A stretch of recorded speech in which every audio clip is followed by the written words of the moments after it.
Hi everyone, ready হচ্ছি। দেখো চোখের নিমিষে পটাশ করে রেডি হয়ে চলে আসলাম তোমাদের সামনে। হ্যাঁ, আসলেও যদি রেডি হতে এরকমই কম সময় লাগতো।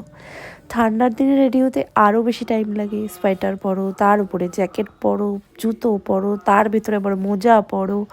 যাই হোক, আর রিসেন্ট ফেভারিট পারফিউম আমার এটা। তো যাই হোক, পারফিউম মেখে জামা কাপড় পরে রেডি হয়ে আমি কোথায় যাচ্ছি বলো? কোথায় আর যাব বলো, এইটুকু শহরে থাকি। তো গেছিলাম একটা ক্যাফেতে পাশেই।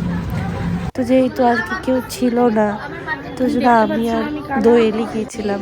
বসে গল্প টল্প করলাম। গল্প বলতে আমাদের মেয়েদের গল্প মানে আর কি, বিচিং একে ওকে নিয়ে পিএনপিসি করা, সেটাই করছিলাম আর কি।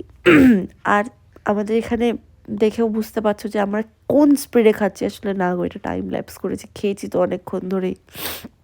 তারপরে এত খেয়ে এসে আবার খাচ্ছে। কত খাবি বাবা, আর কত খাবি? খেয়ে উঠে আবার একটা খাওয়ার জিনিস কিনছে। যাই হোক, তারপরে তো ওই যে ওরা সেদিন আবার কলকাতা যাচ্ছিল, তো ওদেরকে সি অফ করতে আমরা আবার বাস স্ট্যান্ডেও গিয়েছিলাম। তো কেউ চলে গেলে তাদেরকে সি অফ করতে গেলে বেশ মন খারাপ হয় বলো? আমার তো হয়। আর যখন কেউ যায়, এরকম জায়গায় যায় যে, ধরে নাও কেউ কোথাও পাহাড়ে যাচ্ছে বা কেউ সমুদ্রে ঘুরতে যাচ্ছে আর আমরা যেতে পারছি না, তখন আরও বেশি মন খারাপ হয়। তো যাই হোক, ওদেরকে সি অফ করতেছিলাম যে ওরা চলে গেল।